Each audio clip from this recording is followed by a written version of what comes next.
안녕하십니까? 오늘 이렇게 다시 만나뵐 수 있게 되어서 참 감사합니다.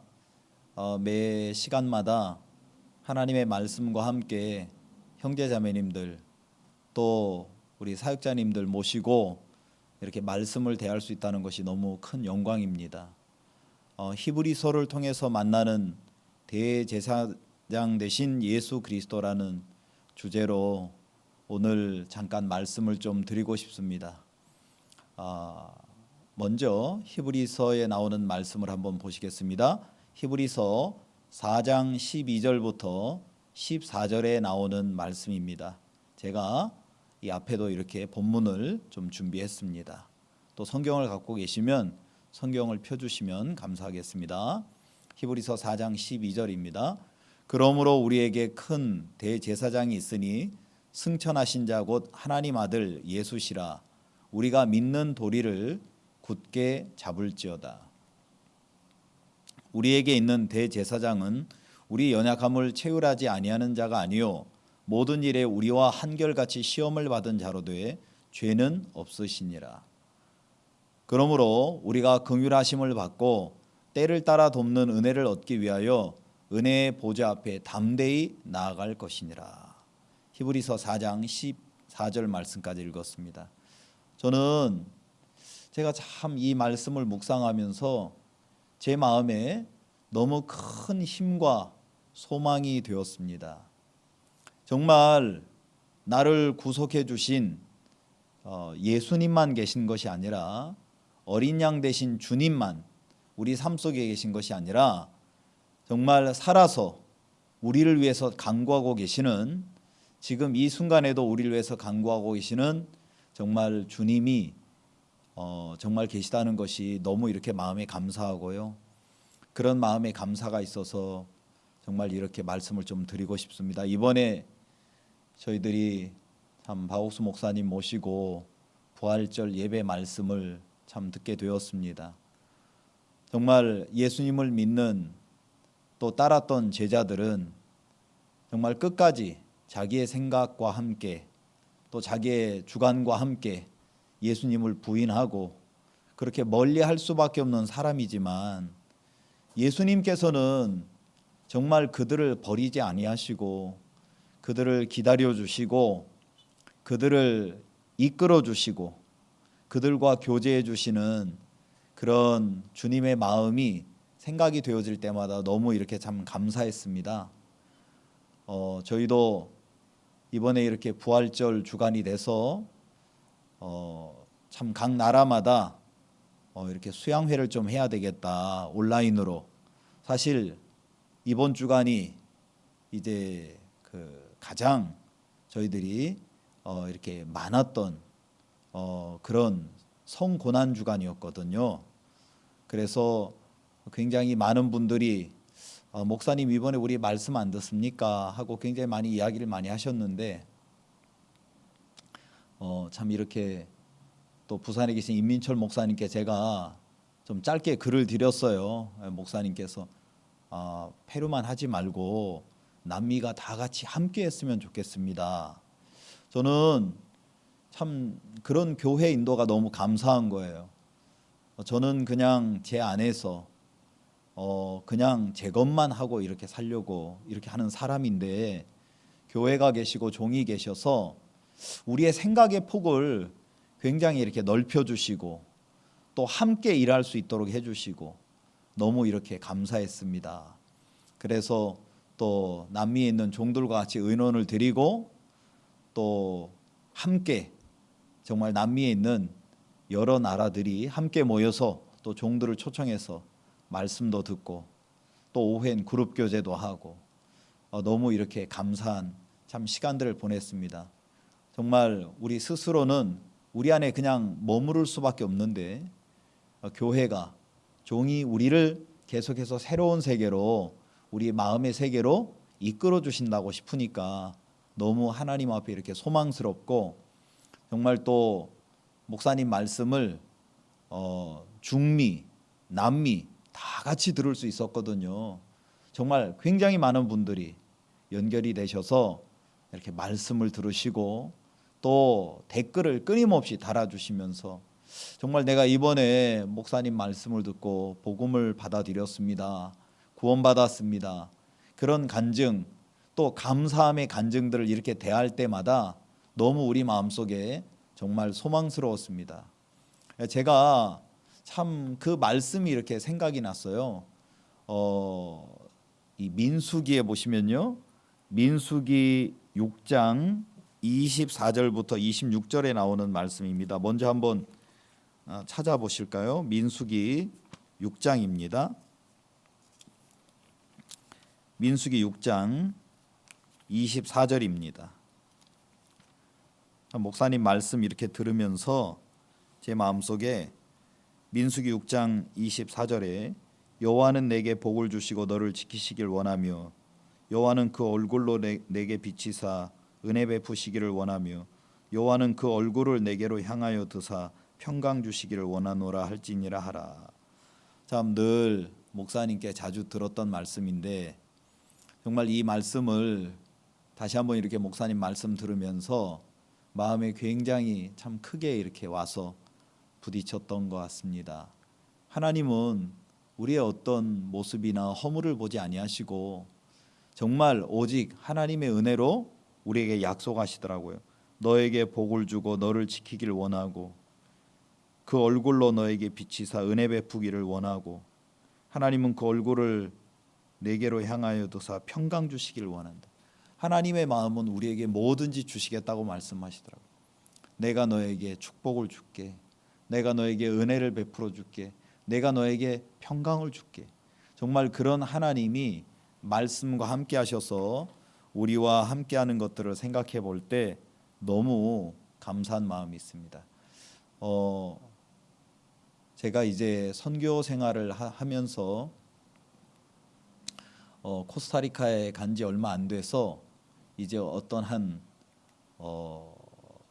연세가 많으신 부인을 이렇게 알게 됐습니다. 어떤 분이 한국 분이신데 이렇게 식당을 하신다는 거예요.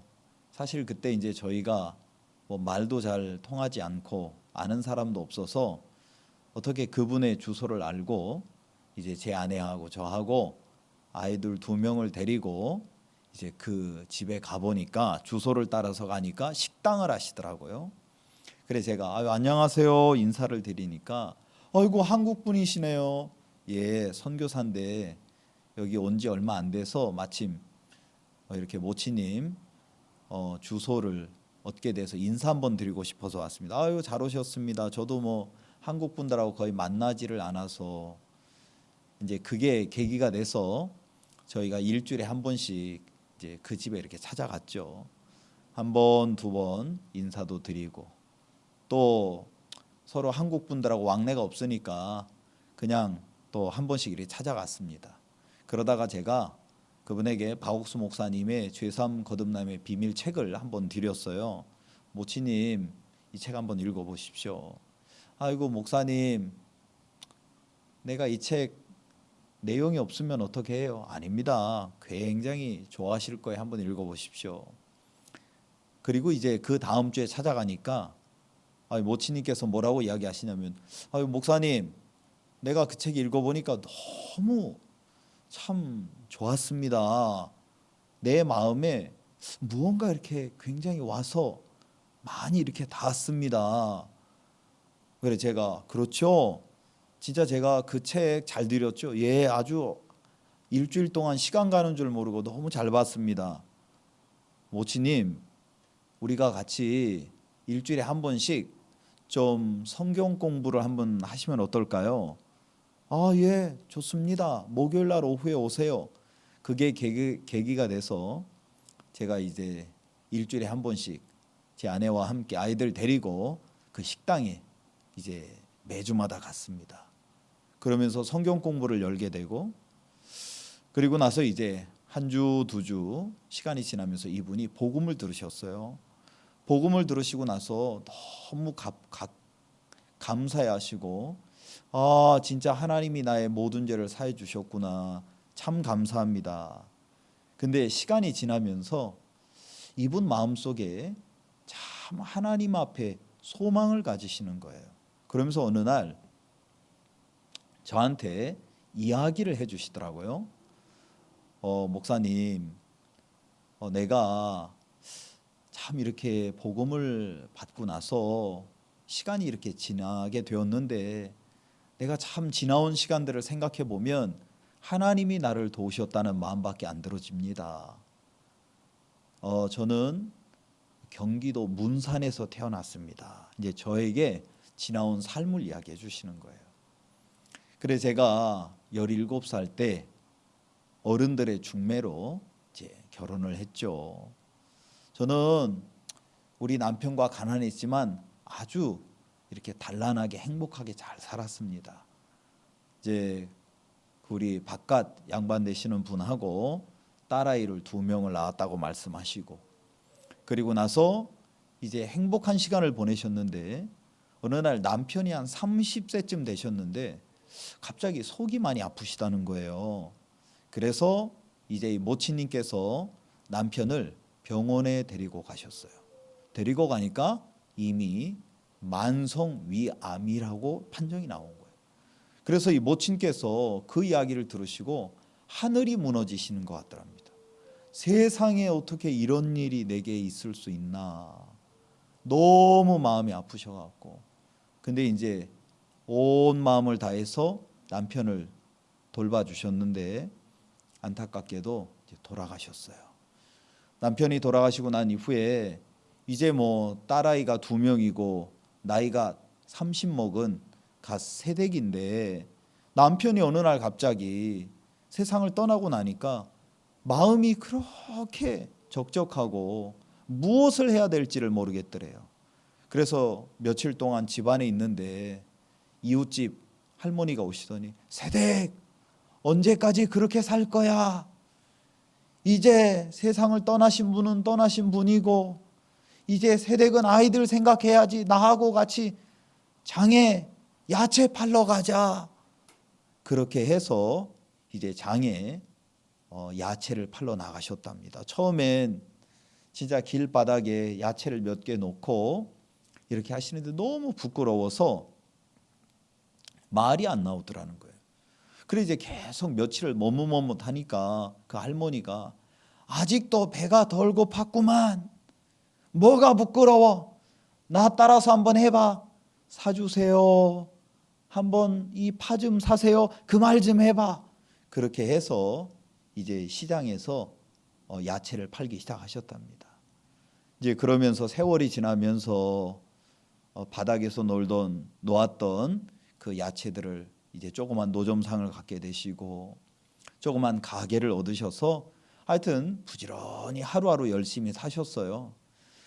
이제 그러다가 그 마을에 이제 어르신 되는 분들이 이장님하고 하루는 누구누구 엄마 우리 집에 한번 오세요. 마을의 어른들이 한번 잠깐 같이 이야기하시고 싶어 합니다. 그래서 이제 그 어른들 한번 만나 뵈려고 그 이장님 댁에 가니까 거기에 이제 여러 분들이 계셨던 거죠. 그러면서 누구누구 엄마 이렇게 젊으신데 혼자 사시지 말고 우리 마을에 장시성을 갖고 계신 저 화교분이 있는데 우리가 지켜보니까 참 순수하고 좋습디다. 가정을 가지시면 어때요?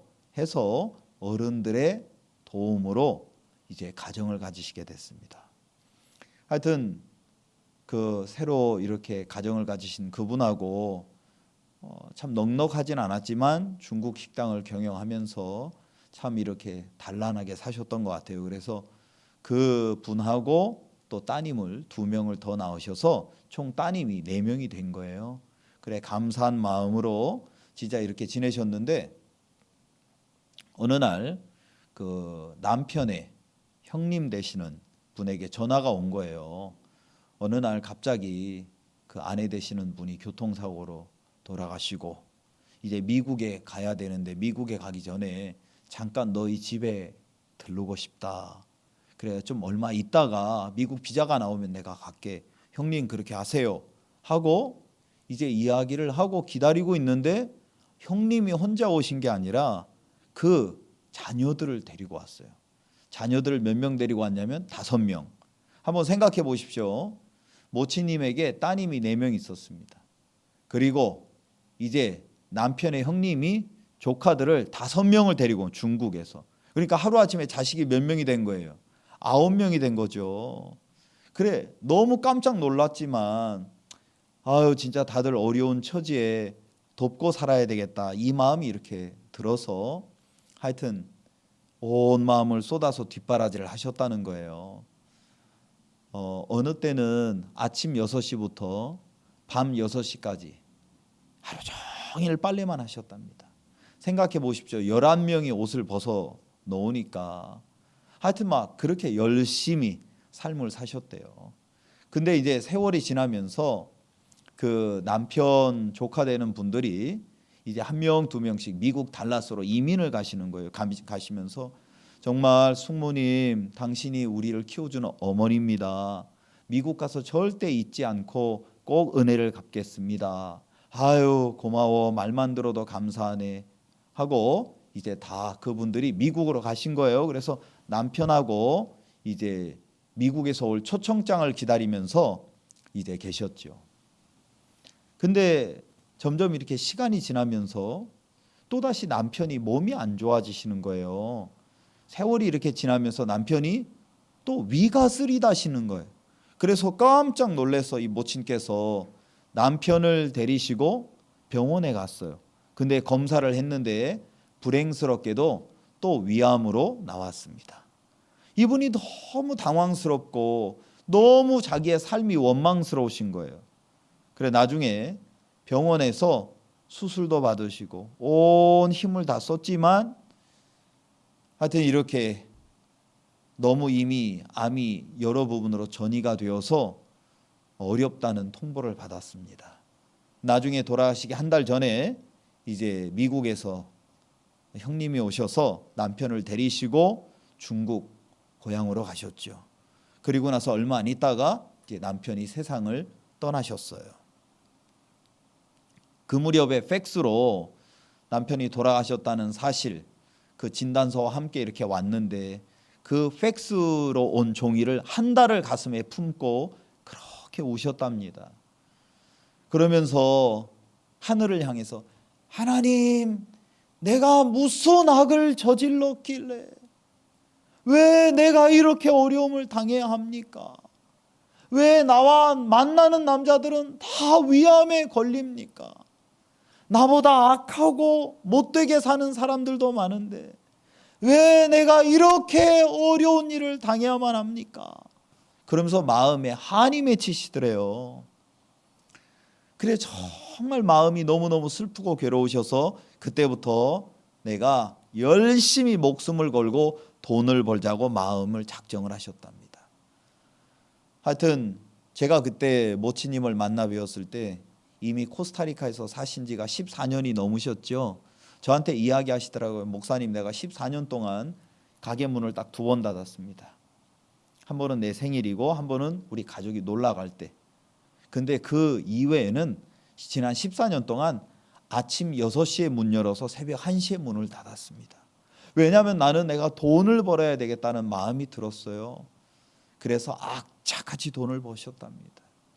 내가 정말 이 마음에 응어리 맺힌 이 한을 돈을 벌어야 되겠다.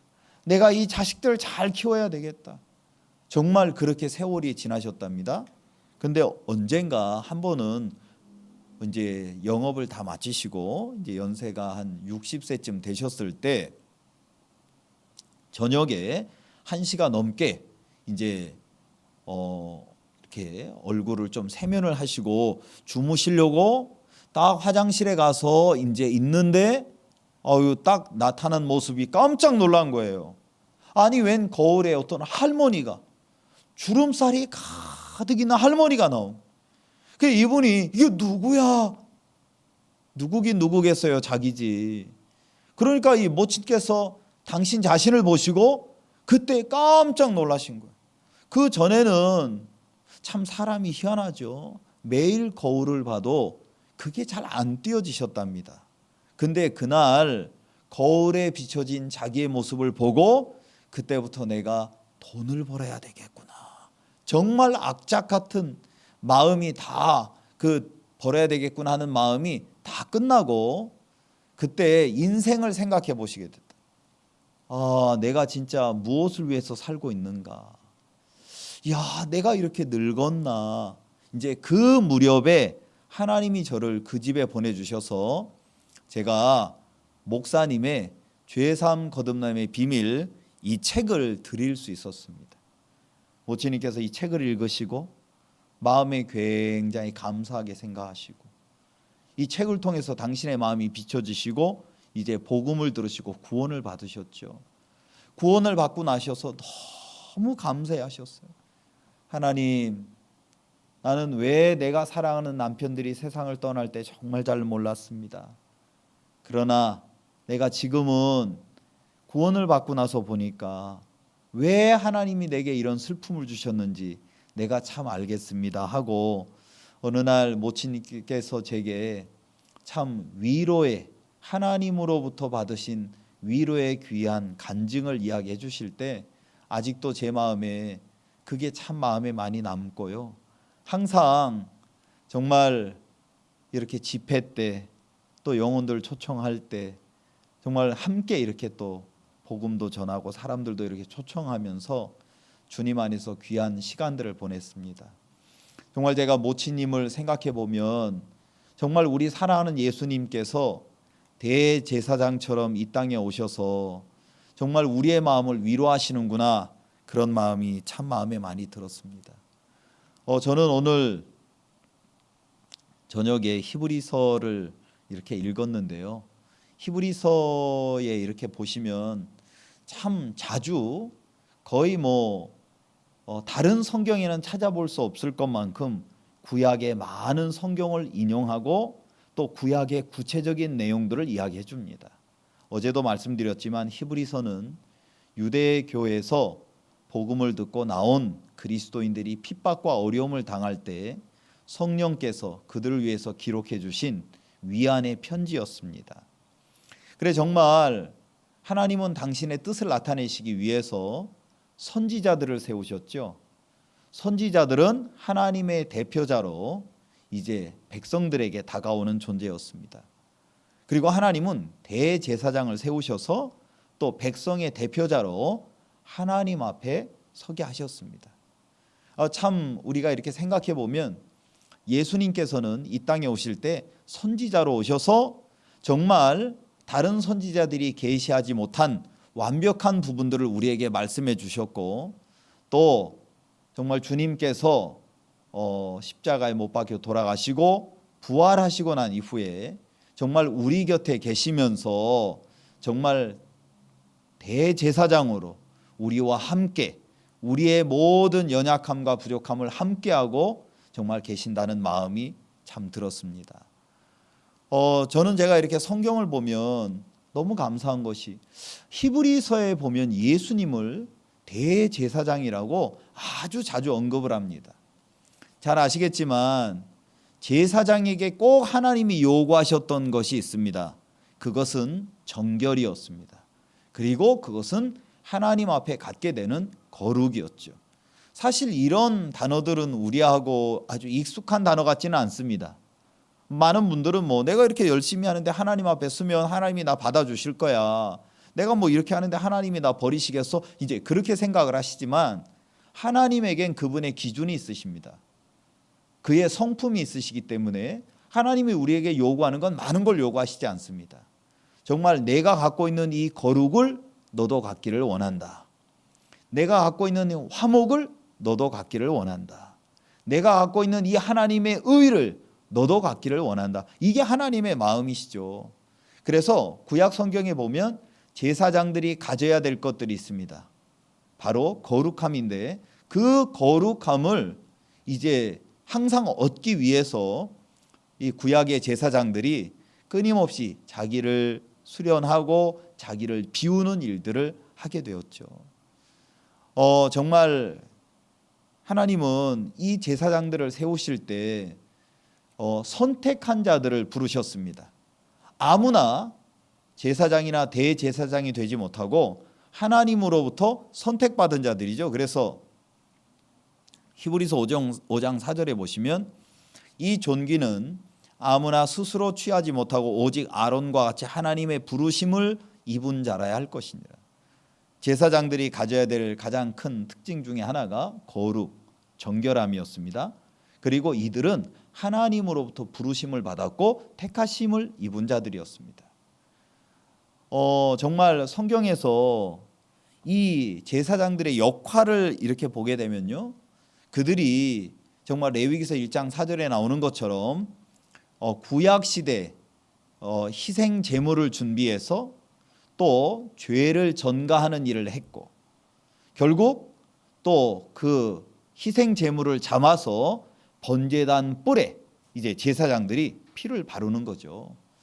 그 이유는 예레미야에 나오는 말씀처럼 바로 인간의 죄가 우리의 마음판과 이 번제단의 뿔에 새겨졌다는 그 말씀처럼 정말 이 구약에서는 제사장이 정말 그 죄를 지은 죄인과 함께 그 희생물을 희생하고 나서 그 피를 가지고 이제 번제단 주변에 뿌리고 또 번제단 뿔에 이제 칠을 하게 되어질 때 이 피의 대가로, 희생의 대가로 그들이 죄 사함을 받습니다. 그리고 나서 정말 하나님 앞에 다 태워지게 되어지는 그런 일들을 이제 경험하게 되죠. 저는 히브리서를 이렇게 볼 때마다 정말 이 구약에 감추어 주신 하나님의 그림자가 너무너무 감사한 거예요. 정말 우리가 스스로 볼 수 없기 때문에 하나님이 당신의 계시라는 세계를 통해서 우리에게 보여주시고 참 나타내 주신다는 마음이 굉장히 많이 들었습니다. 그래서 1년에 한 차례씩 대제사장을 모시고 그들이 대속죄일을 하죠. 그래서 이제 염소 2마리를 준비해서 한 마리는 광야로 보내고 한 마리는 이제 1년에 한 번씩 희생 제물로 이제 지성소 안에 들어가서 이제 속죄소 위에 피를 뿌리게 되어집니다. 결국 이 피를 뿌려짐으로 말미암아 하나님과 화목하게 되어지는 은혜를 입는 거죠.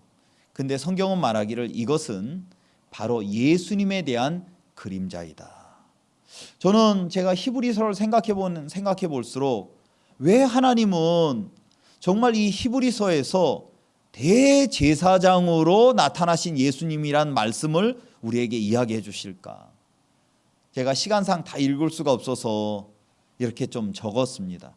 히브리서 2장 17절 18절, 3장 1절, 4장 14절부터 16절, 또 히브리서 5장 5절부터 6절, 9절부터 10절, 6장 20절, 7장 16절 17절, 25절부터 27절, 8장 6절, 22절부터 28절, 9장 11절. 그래 저는 제가 이 말씀을 생각해 보면 왜 하나님은 예수님에 대한 이야기를 대제사장으로 한두 번이 아니고 이렇게 자주 우리에게 나타내셨을까? 왜 하나님은 예수님을 대제사장으로 우리에게 나타내시길 원하셨을까? 저는 그게 제 마음에 참 궁금했고 너무 이렇게 또 그 뜻을 알고 나니까 너무 소망스럽더라고요. 우리가 히브리서의 5장에 보시면 멜기세덱의 반차에 관한 얘기가 나옵니다. 히브리서 7장에도 마찬가지죠. 하나님은 이스라엘에 두 계열의 대제사장을 허락하셨습니다. 율법을 따라서 율법을 인도를 받아서 대제사장이 된 아론의 계열이 있고 또 하나님의 은혜로 은혜를 따라서 이제 대제사장이 되신 멜기세덱의 반차를 쫓은 예수 그리스도 영원한 대제사장이 계신다는 겁니다. 저는 정말 이런 말씀 들어보면 진짜 하나님은 우리를 얼마나 이렇게 사랑하시나 그런 마음이 굉장히 마음에 많이 들었습니다. 그래서 성경에 보면 예수님을 정말 우리를 위해서 정말 이분은 십자가에서 못 박혀 죽으신 화목 제물로 이 땅에 오셨다고 이야기하시는 거죠. 로마서 3장 24절부터 25절에 보시면 그리스도 예수 안에 있는 구속으로 말미암아 하나님의 은혜로 값없이 의롭다 하심을 얻은 자 되었느니라. 이 예수를 하나님이 그의 피로 인하여 믿음으로 말미암는 화목 제물로 세우셨으니 이는 하나님께서 길이 참으시는 중에 전에 지은 죄를 간과하심으로 자기의 의로우심을 나타내려 하심이니라. 하나님이 우리에게 뭐라고 이야기하시냐면 정말 예수 그리스도로 말미암아 구속함을 값없이 정말 은혜로 얻었다. 근데 하나님께서는 이 예수님을 정말 그의 피로 인하여 믿는 자들에게 화목 제물로 세우셨다. 하나님 앞에 정말 화목 제물로 그 앞에 서는 거죠. 참 제가 이렇게 페루에서 살고 있는데요. 페루에서 참 이렇게 복음을 전하고 만난 분들이 여러 분 계십니다. 몇 해 전에 복음을 들었던 한 분이 계신데 이분은 페루의 유명한 배우입니다. 어느 날 어떤 한 자매님이 이야기를 하는 거예요. 목사님, 제가 알고 있는 배우가 있는데 이분이 우울증이 굉장히 심하게 걸렸습니다. 저하고 한번 그 집에 가보시죠. 제가 연락은 다 했습니다. 아, 그래요? 그래서 이제 그분하고 또 형제님하고 저하고 같이 그 집에 찾아가 보니까 그 아내가 울면서 맞아주시더라고요. 목사님, 내가 너무 괴로워서 견딜 수가 없습니다. 내가 진짜 막 극단적인 선택을 하고 싶은 생각이 하루에도 몇 번씩 올라옵니다. 그래 이제 제가 거실에서 앉아 있었는데 그분이 파자마 이제 이렇게 잠옷바람으로 나오시더라고요. 얼굴은 퉁퉁 붓고 수염은 막 잔뜩 길어서 와서 이제 한쪽에 이렇게 앉아 계신데 진짜 제가 이렇게 봐도 상태가 안 좋은 거예요. 이분은 우울증이 어느 정도냐면 약물을 투여하시는 거예요.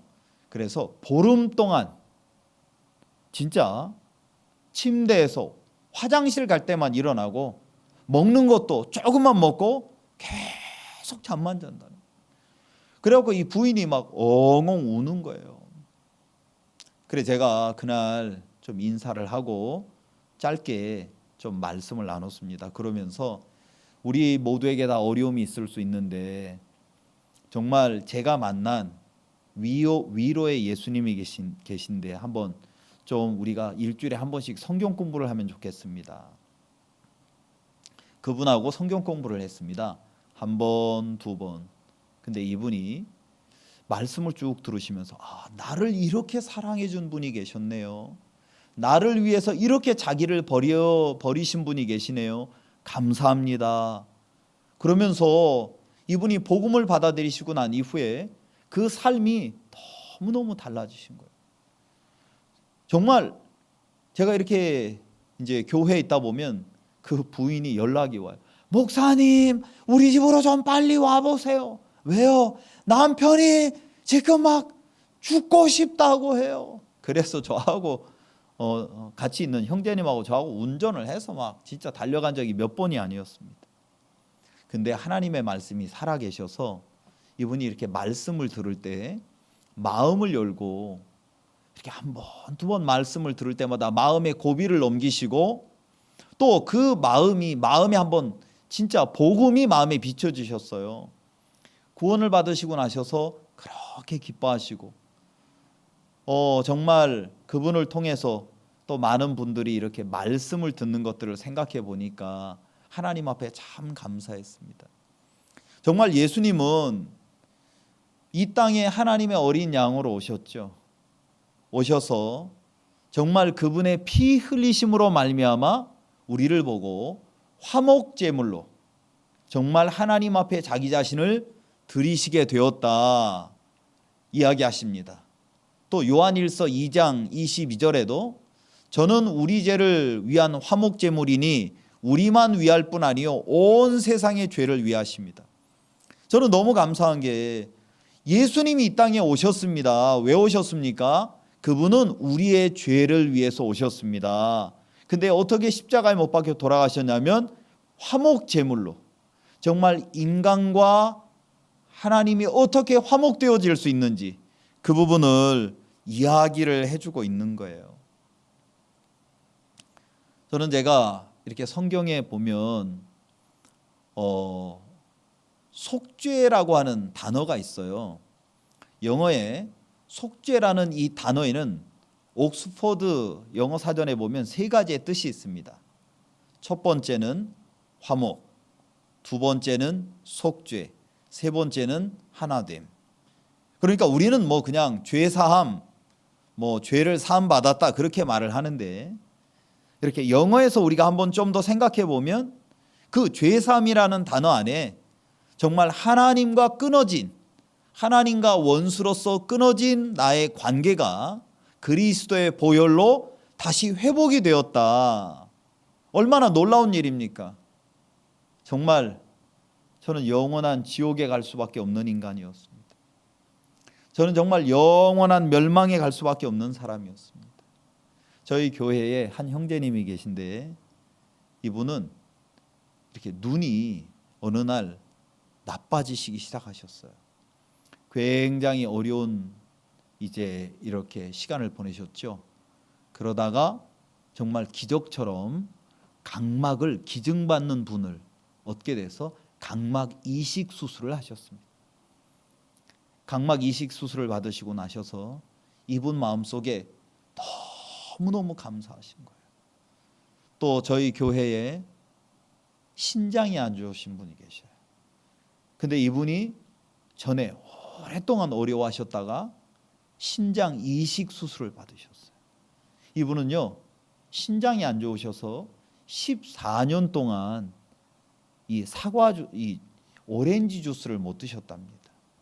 근데 신장 수술을 받고 이제 물을 마실 수 있고, 화장실에 가셔서 소변을 보실 수 있고, 또 주스를 마실 수 있고, 너무너무 감사하십니다. 정말 사랑하는 형제 자매님, 또 우리 사랑하는 가족분들, 어떤 분은 그냥 각막만 이식을 받았어요. 신장만 이식을 받았는데도 너무너무 감사하시는 거예요. 여러분, 우리는 하나님 앞에 그냥 이 땅에 살면서 뭐 조금 잘못을 저지른 그런 정도가 아닙니다. 하나님과 원수였습니다. 그래서 영원한 사망의 지옥에 갈 수밖에 없는 우리를 예수님께서 십자가에 못 박혀 죽으셔서 우리를 하나님과 화목하게 하시고, 속죄, 또 우리의 모든 정죄함을 소멸하기 위해서 그분이 당신의 육체 위에 모든 죄악을 담당하시고 그 죄의 대가로 십자가에 못 박혀 돌아가셨죠. 그리고 세 번째, 속죄의 의미는 하나가 되었다는 것입니다. 저는 이 말씀이 너무 감사한 거예요. 내가 죄 사함을 받았다, 나 그냥 죄 씻음 받았구나, 그게 아니고 영원한 정말 지옥에 갈 수밖에 없는 저 같은 인간이 하나님과 원수였던 자가 그 아들 예수 그리스도의 보혈로 하나님과 화목하게 되고, 그분의 보혈로 내가 받아야 될 모든 정죄가 십자가에서 끝나고 이제는 하나님과 하나가 되었다. 아, 이게 바로 죄사함이란 말입니다. 그냥 단순하게 죄 씻었어요, 좋아요, 감사해요, 그게 아니라 하나님은 정말 우리 마음속에 하나님이 감춰두신 이 죄사함 거듭남의 비밀이 얼마나 큰 건지 우리에게 전해주시기 원하시는 거예요. 그래서 정말 속죄라는 의미는 하나님과 원수가 되었던 우리가 하나님으로부터 새 생명을 얻어서 화목을 하고, 하나님과 분리되었던 죄인된 우리가 하나님과 하나가 되는 거죠. 바로 우리 주님이 제사장으로 이 세 가지 필수적인 일들을 이 땅에 오셔서 정말 하셨습니다. 저는 참 제가 이렇게 주님을 생각해 보면 제 마음에 너무너무 감사해요. 지금 보고 계신 그림은 성막의 그림입니다. 예수님이 오시기 전에 구약 시대 때 모세를 통해서 율법만 주신 게 아니라 이 성막을 주셨죠. 성막에 다른 이렇게 이름이 있다면 이 성막은 죄사함이라고 붙여도 됩니다. 또 잘 아시지만 우리가 창세기에 우리가 보통 50장이잖아요. 근데 이 성막의 내용이 50장입니다. 잘 아시겠지만 정말 이 성경에 나와는 성막의 내용들이 굉장히 우리에게 중요한 의미를 전해주고 계세요. 히브리어로 미시칸, 거처하는 곳이라는 뜻이죠. 하나님이 백성들에게 내가 여기 있을 테니까 내게로 나와라. 내가 너희들의 죄를 사해 주마. 근데 이 성막에 보시면 성막에 뜰이 있고 성소가 있고 지성소가 있습니다. 근데 이 성막이 이렇게 놓여져 있는 기구의 형태를 보면 십자가로 이렇게 되어 있습니다. 십자가로 형태로 이렇게 되어 있는데 저는 제가 이 말씀을 생각해 보면 너무 감사한 거예요. 왜냐하면 출애굽기 25장에 보시면 이제 성막에 관한 이야기가 나옵니다. 근데 성막에 관한 이야기가 나올 때 출애굽기를 처음 시작하면서 법궤에 관한 이야기가 나옵니다. 그리고 나서 26장에 보시면 또 이제 떡상이나 또 등대, 27장에 보시면 이제 번제단과 물두멍, 뜰에 관한 얘기가 이렇게 나오죠. 휘장에 관한 얘기가 나오고. 그래서 저는 생각했습니다. 하나님, 왜 처음 성막을 시작하실 때부터 법궤를 이야기하십니까? 제가 이제 우리 형제자매님들 집에 종종 신방을 갑니다. 그러면 이제 우리 남미에 계신 분들은 자기 집을 구경시켜 주세요. 목사님 어서 오세요. 여기 우리 화장실입니다. 여기 우리 아이들 방이에요. 여기 부엌입니다. 여기 우리가 사는 안방입니다. 여기 지성소입니다. 아, 그래요? 그래서 이제 남미에 뭐 이제 이렇게 대부분 많은 분들이 그렇게 또 소개를 해주시고 굉장히 좋아합니다. 제가 이렇게 집을 방문해 보면 저희를 가장 먼저 초청해 주는 이렇게 보여주는 곳이 정원, 그 다음에 뭐 거실, 방 이제 이런 순서로 나가죠. 근데 하나님은 하나님의 깊은 세계를 우리에게 보여주실 때 어디로부터 보여주십니까? 지성소에서부터. 그리고 성소를 거쳐서 뜰로 나온단 말입니다. 왜 하나님이 성경을 이렇게 기록하셨을까요? 하나님은 이 성경을 통해서 우리에게 전해주시고 싶은 마음이 계셨습니다. 그것은 내가 은혜의 보좌에서부터 일어나서 왕들의 거실을 지나 이 왕들의 뜰로 나아가서 내가 죄인된 그들을 인도하겠다. 그래서 정말 이 하나님의 보좌에서부터 은혜의 보좌에서 일어나셔서 당신의 왕들의 거실을 지나 왕들의 뜰로 나아가서 문에서 정말 영원한 지옥으로 갈 수밖에 없는 그들을 기다리시겠다는 것이 하나님의 마음입니다. 저는 그런 하나님의 마음을 생각해 보면 너무 마음에 감사한 거예요. 정말 제가 이렇게 목사님의 말씀을 참 들으면서 제 마음속에 너무 이렇게 소망스럽고 감사한 것이 베드로를 기다리신 예수님이 계셨습니다. 베드로는 주님을 부인하고 또 자기의 생각을 따라서 그런 고향에 내려갔죠. 다시 물고기를 잡고 있었습니다. 그는 정말 낙심하고 정죄하고 낙담했습니다. 그런 베드로에게 예수님이 다시 오시더라고요.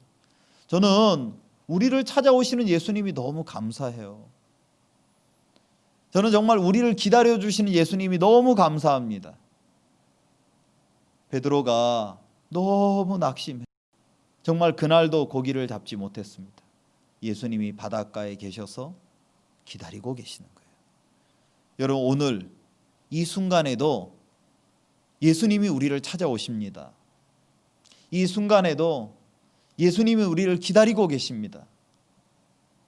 선교하면서 종종 어려운 일들을 만납니다. 정말 그 어려운 일들을 만날 때 제 마음속에 여기까지만 제가 하겠습니다. 여기까지만 갈 것 같습니다. 여기가 끝인가 봅니다. 그런 마음이 종종 들어올 때가 있었어요. 한 번은 제가 진짜 마음이 어려웠습니다. 근데 이 부분을 사모님께 들고 나가서 쭉 제 마음의 어려운 이야기를 말씀드렸죠. 벌써 오래된 이야기입니다. 그러나 제 마음속에 그 정말 마음이 이렇게 참 있어서 말씀을 좀 드리고 싶습니다. 그때 사모님이 저에게 해주신 말씀이 계셨습니다. 조선교사, 물은 쏟을 때 소리가 나, 그러나 기름은 부을 때 소리가 나지 않아. 조 목사도 물처럼 살았지, 이제는 한번 기름처럼 살아봐. 저는 제가 그 말씀이 제 마음에 참 잊혀지지가 않는 거예요. 저는 정말 내가 인정받고, 내가 일 잘하고, 내가 성실하고, 내가 진실하고, 정말 그렇게 저는 물처럼 소리내면서 많이 살았습니다. 그런데 하나님이 교회를 통해서, 하나님의 말씀을 통해서, 종을 통해서 정말 저에게 말씀해 주시더라고요. 기름처럼. 그러시면서 저에게 교제해 주신 말씀이 시편 139편 말씀이셨습니다. 여기 한번 읽어봐. 하나님이 우리 애를 다 아셔. 자네가 일어나는 것도 아시고 앉는 것도 알아. 너의 슬픔도 알고, 너의 기쁨도 알고, 너의 모든 생각을 다 알아. 그러면 된 거 아니야? 하나님이 나를 알고 계시잖아. 하나님이 나의 어려움을 아시잖아. 하나님이 나의 허물을 아시잖아. 하나님이 나의 부족함을 아시면 그거면 된 거 아니야? 저는 그 사모님의 간증을 듣고 그 방을 나올 때 제 마음은 변해져 있었습니다. 하나님이 나를 아시네요. 내가 갖고 있는 어려움 하나님이 아시잖아요. 내가 갖고 있는 이 슬픔 하나님이 아시잖아요. 내가 갖고 있는 고통 하나님이 아시잖아요. 내가 갖고 있는 이 모든 것 하나님이 아시잖아요. 그러면 제가 염려할 것이 없네요. 감사합니다. 이제는 물처럼 아니라 기름처럼 살고 싶습니다. 정말 제 마음에 큰 힘이 되었습니다. 저는 목사님께서 전해주시는 말씀을 들으면 제 마음에 희망이 올라옵니다. 베드로를 기다려주신 그 예수님, 베드로를 위로하시는 그 예수님, 예수님은 정죄하시지 않더라고요. 예수님은 그를 찾아오셨고 기다리셨습니다. 정말 예수님은 우리를 정죄하시지 않습니다. 근데 얼마나 많은 분들이 교회를 다니면서 자기를 정죄합니까? 내가 이 죄를 씻어야 되겠다. 내가 열심히 용서를 구해서 이 죄를 씻어야 되겠다. 내가 열심히 용서해서 죄가 씻어진다면 예수님께서 왜 십자가에 못 박혀 죽으셨겠습니까? 왜 예수님께서 화목제물로 이 땅에 그렇게 오셨겠습니까? 내가 열심히 죄를 용서받으면 되지요. 근데 그렇게 해서 되어지는 건 아닙니다. 저는 이 베드로를 사랑하신 예수님을 생각해 보면 정말 저도 이 자리에 서서 사랑하는 우리 형제 자매님들께 간증을 드리지만, 종들께 간증을 드리지만, 저는 정말 교회와 또 저를 지금껏 인도해 주시고 키워 오셨던 목사님과 사모님이 계시지 않았더라면 저는 이 자리에 있을 수 없는 사람이었습니다. 저는 2012년도에 더 이상 내가 선교를 할 수 없구나, 그런 마음이 왔습니다. 저는 항상 잘해야 되겠다, 그 마음이 있었습니다. 잘해야지. 못하면 되나? 잘해야지. 근데 저는 그게 정말 하나님을 대적하는 마음인 줄 몰랐습니다. 제가 잘해야지 하는 마음을 갖고 있는 동안 저는 예수님을 믿기보다 나를 믿고 나를 의지하고 끊임없이 내가 잘해야 되겠다.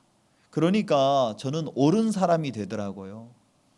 옳은 사람이 되니까 누가 제일 고통을 당하냐면 제 영혼이 고통을 당해요. 옳은 사람이 되면 행복한 게 아니라 고통을 당하는 거예요.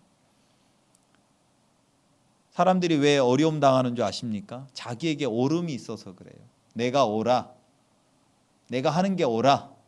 나 잘하고 있어. 좀 더 열심히 잘해야지. 정말 우리가 잘할 수 있나요? 정말 우리가 좀 더 열심히 하면 잘할 수 있습니까? 저는 정말 할 수 없더라고요. 우리가 정말 하지 말라는 게 아닙니다. 하지 말라는 게 아니라 예수님을 믿으시라는 거예요. 우리 마음엔 두 가지 마음이 있어요. 내 육신으로부터 나온 마음, 잘해야지, 내가 정말 할 수 없습니다, 그렇기 때문에 주님만 의지하겠습니다 하는 이 마음, 두 가지 마음. 저는 해외 선교사인데 자녀를 정말 못 키우겠더라고요. 저는 이 세계에서 가장 훌륭한 학교를 알고 있습니다. 링컨 하우스 스쿨입니다. 왜냐하면 정말 제 아이가 링컨 하우스 스쿨에서 한국어도 배우고 신앙도 배우고 삶도 배우고, 저는 링컨 하우스 스쿨에 정말 큰 빛을 진 사람입니다. 제가 이제 해외에서 이렇게 살다 보니까 해외 선교사들의 가장 큰 문제가 이제 자녀에게 한국어를 가르쳐 주는 문제예요. 굉장히 어려운 문제입니다. 그래서 이 한국어를 거의 뭐 안 쓰니까요. 그리고 우리 집에서만 쓰지. 또 제 딸아이가 이제 3살이 안 됐을 때 제 아들이 이제 11개월 때 저희가 코스타리카로 갔으니까 저희 아이들의 모국어는 스페인어가 되고 한국어는 외국어가 된 거예요.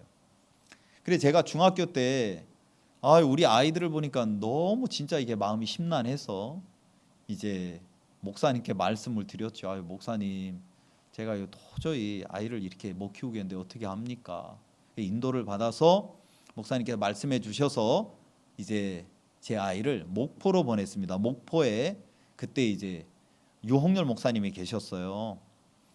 그래 이제 목포에 가서 또 마침 저희 처형댁이고 해서 은혜를 입어서 이제 목포에, 근데 이제 얘가 중학교 2학년 때 이제 목포에 갔는데 뭐 간단한 한국어만 하는 거죠.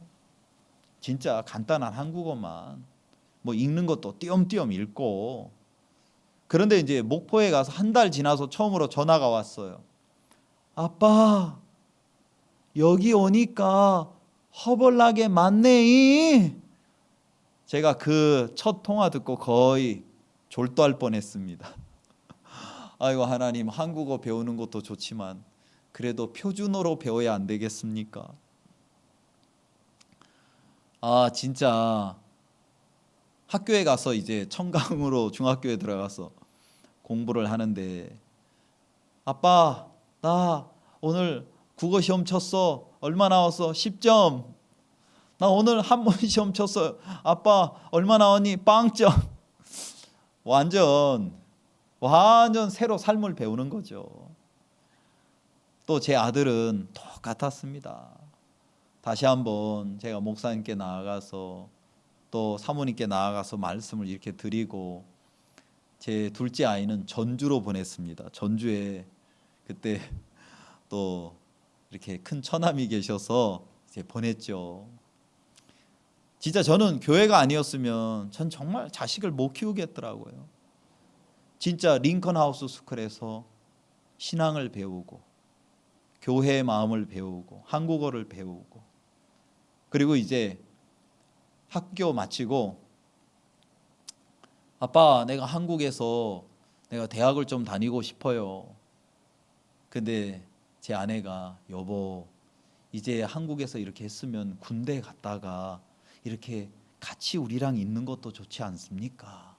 한곡하게 또 이야기를 해서 야, 어차피 공부는 평생 해야 되는 거니까 군대부터 빨리 가라.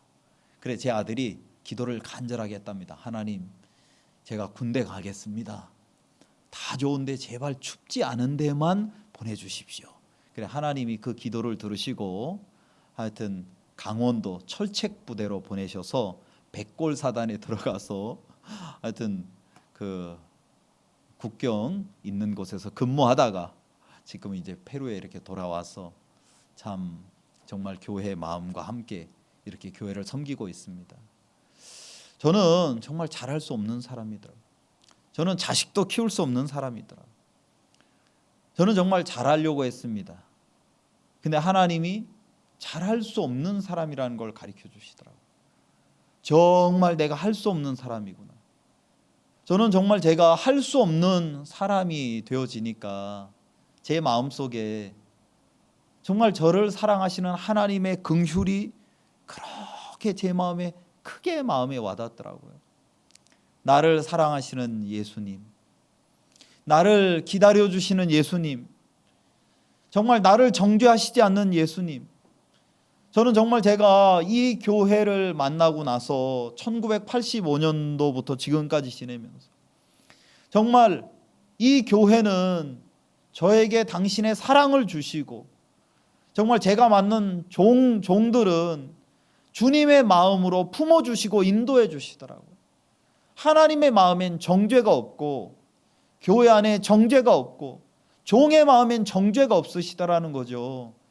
2012년도에 정말 제가 사역을 할 수 없을 때, 선교를 할 수 없었을 때 목사님은, 사모님은 온 가슴으로 저를 품어주시고, 조영재 뉴욕에 가서 쉬기도 하고 또 신앙도 배워 너무 행복한 시간들을 보냈습니다. 요한복음 4장에 보니까 사마리아 여인이 나옵니다. 그 여인은 6번 버림을 받은 여자였죠. 예수님 당시에서는 여자들은 상속권 자체가 없었습니다. 집 밖에 나가면 자기 남편이라고 해도 이야기를 하지를 못했어요. 예수님 당시에서는 이 여자들이 랍비들과 이야기하는 것은 상상할 수도 없었습니다. 그러나 요한복음 4장에서 보시면 예수님은 그 여자와 만나서 이야기를 하십니다. 그리고 그와 대화를 하시죠. 그리고 그 여자는 6번째 남편과 지냈습니다. 그 당시에 여자들은 어떤 이혼할 수 있는 권리 자체가 없었습니다. 남편에게로부터 이혼을 당하는, 쫓겨나는 거예요. 사마리아에서 사마리아 그 수가성의 여인, 그 여인은요 6번이나 그는 버림을 받았던 여자였습니다. 그런 여자를 주님은 대화를 하시더라고요. 주님은 그를 내치시지 않았습니다. 주님은 그에게 긍휼을 베풀어 주셨습니다. 주님은 그에게 마음을 여시고 당신의 마음을 부어주시기 시작하시더라고요. 요한복음 8장에 보면 가늠하다 현장에서 잡힌 여자가 있었습니다. 주님은 그 여자를 정죄하시지 않으셨어요. 나도 너를 정죄하지 않는다. 저는 참 주님의 마음을 생각해 보면 너무 감사합니다. 정말 저는 오랫동안 내가 갖고 있는 오름으로 살았습니다. 내가 보는 것. 그 오름으로는 사람을 바꿀 수 없더라고요. 한 번은 임민철 목사님께서 저에게 교제를 해주셨어요. 우리의 오름으로는 사람을 바꿀 수 없습니다. 내가 아무리 옳아도 그것이 옳은 소리는 될 수 있을지 모르겠지만 사람을 세우거나 사람을 주님 앞에 인도할 수는 없습니다. 주님 앞에 긍휼을 얻으십시오. 정말 목사님께 받았던 그 교제가 제 마음속 깊이 남아있는, 저는 오랫동안 제가 갖고 있는 틀린 오름 때문에 고통하고 어렵게, 그런데 어느 날 주님이 네가 갖고 있는 오름은 오름이 아니야. 그건 그름이야. 너의 고통과 어려움은 네가 옳다고 생각하는 데서부터 나오는 거예요. 예, 주님 맞습니다. 저 잘하려고 하지 않겠습니다. 저는 옳지 않습니다. 저는 틀린 사람입니다. 저는 정말 틀린 자입니다. 저는 종의 음성을 들어야 됩니다. 저는 교회의 음성을 들어야 될 사람입니다. 저는 지체들의 음성을 듣고 같이 이 길을 걸어가야 될 사람입니다. 저는 정말 제가 이렇게 주님의 말씀을 생각해 보면 너무 감사한 거예요. 하나님은요, 사도 요한, 우레의 아들이라고 할 만큼 불같은 성격의 소용자를 가슴으로 품으셔서 사랑의 사도로 그를 만들어 주셨습니다. 그를 바꾸신 것 그의 수고나 노력이 아니었죠. 정말 그리스도 안에 있는 긍휼이, 그를 바꾸셨습니다. 왜 히브리서에서는 예수님을 대제사장으로 우리에게 자주 말씀하셨냐면 그분은 우리의 중보자라고 이야기하시는 거예요.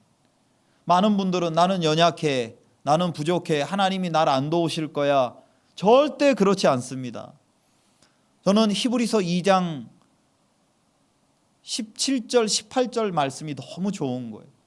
그러므로 저가 범사의 형제들과 같이 되심이 마땅하도다.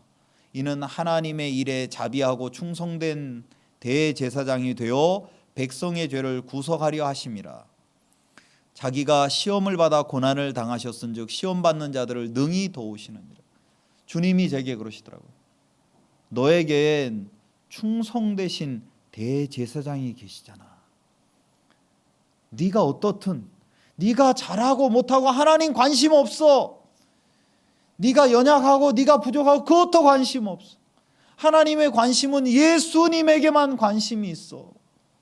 그리고 주님은 너를 능히 도우실 수 있어. 왜 네가 낙담해? 왜 네가 어려워해? 왜 네가 힘들어해? 그분은 능히 너를 도우실 수 있는 분이야. 예, 맞습니다. 주님은 나를 능히 도우실 수 있는 분입니다. 정말 그렇습니다. 왜 낙심하십니까? 왜 어려워하십니까? 누가 그 생각을 넣어주십니까? 난 안 돼. 이건 하나님이 안 될 거야. 하나님이 못하시는 게 어디 있습니까? 저는 이 말씀이 너무 좋은 거예요. 능히 도우시느니라. 예, 하나님은 저를 능히 도우실 수 있습니다. 내가 어떤 형편에 있을지라도, 내가 어떤 문제에 있을지라도 주님은 나를 능히 도우실 수 있습니다. 베드로의 마음을 회복하신 그 주님이, 사마리아 여인의 마음을 회복하신 그 주님이, 가늠하다 현장에 잡힌 그 여인을 회복하신 그 주님께서 바로 오늘 이 순간 나의 마음도 회복하시고 긍휼로 나를 덮으셔서 나를 일으켜 세우시고 하나님 편으로 이끌어 주시겠다는 마음이 드는 거예요. 하나님은 우리에게 말씀하십니다. 히브리서 7장 25절에 그러므로 자기를 힘입어 하나님께 나아가는 자들을 온전히 구원하실 수 있으니 이는 그가 항상 살아서 저희를 위하여 간구하심이라. 히브리서를 쓴 이 기자는 성령의 충만함 가운데 글을 쓰면서 여러분 왜 유대교로 다시 돌아가려고 하십니까? 그것은 그림자였습니다. 우린 이제 실체에 와 있습니다. 여러분 왜 정말 잠시 지나가는 것으로 다시 돌아가시려고 하십니까? 우리는 이제 그리스도 안에 영원한 것에 와 있습니다. 여러분들은 왜 좋은 것에 머물러 다시 돌아가려고 하십니까? 우리는 최고의 것 그리스도 안에 와 있습니다. 이것이 히브리서였습니다. 히브리서는 우리에게 말씀하십니다. 주님은 우리의 중보자십니다. 우리의 연약함을 위해, 나의 허물을 위해, 나의 모든 것을 위해 이분은 간구하고 계십니다. 맞습니다. 주님이 우리와 함께 하십니다. 나의 연약함 뭐가 문제입니까? 나의 부족함 뭐가 문제입니까? 주님이 우리와 함께 하시는데 정말 주님께서 우리에게 히브리서 4장에 나오는 말씀 14절에 그러므로 우리가 긍휼하심을 받고 때를 따라 돕는 은혜를 얻기 위하여 은혜의 보좌 앞에 담대히 나아갈 것이니라. 누가 하나님 앞에 긍휼하심을 받습니까? 자기가 틀린 자. 저는 우리 교회를 만난 게 너무 행복하고 제 삶 속에서 목사님과 사모님을 만나게 배웠다는 게 큰 제 마음의 영광입니다. 정말 하나님이 정말 사랑하는 종들을 만나게 하셨구나. 정말 하나님께서 우리 사랑하는 형제자매님들을 만나게 하셨구나. 그러면서 제가 마음이 있어야 될 위치가 어디입니까? 틀린 자더라고. 하나님이 그러시더라고. 성주야, 너는 틀린 사람이야. 너는 오늘도 너 스스로 너는 틀렸어. 너에게서부터 올라오는 관점은 틀린 거야. 너의 육에게서부터 올라오는 생각 틀린 거야. 그거 버려. 그리고 내 것을 받아봐. 그러면 네가 상상할 수 없는 것 이상으로 얻을 수 있어. 저희들이 이번에 남미 수양회 할 때 저는 페루만 하려고 했습니다. 임 목사님께 글을 드렸습니다. 목사님 안녕하세요. 이렇게 해서 페루 수양회를 하려고 합니다. 아, 왜 페루만 합니까? 남미 전체로 다 하면 좋습니다. 갑자기 종의 말씀을 들으니까 제가 막 눈이 번쩍 뜨여집니다. 내가 왜 이렇게 생각을 안 했지? 왜 내가 종에게 미리 일찍 나가지 못했지? 그래, 종들과 의논을 드려서 함께 남미를 같이 수양회를 했는데 너무 은혜스러웠습니다. 정말 하나님은 우리에게 말씀하십니다. 때를 따라 돕는 은혜. 하나님의 은혜는 우리에게 멈추지 않습니다. 바로 지금, 바로 이 순간 하나님의 때를 따라 돕는 은혜는 우리에게 열려 계십니다. 우리에게 말씀하십니다. 나아가라. 담대하게 예수님의 보혈만 의지하고. 저는 정말 이런 기회를 주신 교회 앞에 감사드립니다. 정말 참 제가 아무것도 아닌 인간인데 교회께서 기회를 주시고 또 은혜를 베풀어 주셔서 이렇게 귀한 형제자매님들과 함께 종들과 함께 히브리서에서 나타나신 대제사장 되신 예수님, 우리의 중보자를 이렇게 나눌 수 있는 것이 우리 삶 속에 큰 영광입니다. 정말 하나님께 감사를 드립니다. 제가 기도드리고 마치겠습니다. 하나님 아버지, 참 감사합니다. 정말 저희 스스로는 당신 앞에 설 수 있는 자가 아니었습니다. 하나님, 하나님의 은혜로 긍휼로 당신 앞에 서게 하시고 이제 더 이상 우리 자신을 바라보지 않게 하시고 주님만 바라보며 은혜의 보좌 앞에 담대히 나아갈 수 있도록 인도하신 것을 감사합니다. 날마다 우리의 마음을 틀린 자의 위치에 두게 하셔서 주의 말씀이 우리의 삶을 주관하시고 교회가 우리를 이끌어 주셔서 우리의 한계 밖으로 하나님의 능력과 역사를 맛볼 줄을 믿습니다. 이런 기회를 주신 주님께 감사드리고 주님이 홀로 영광을 받으시옵소서. 우리 주 예수님의 이름으로 기도했습니다. 아멘. 정말 이런 기회를 주셔서 다시 한번 감사드립니다.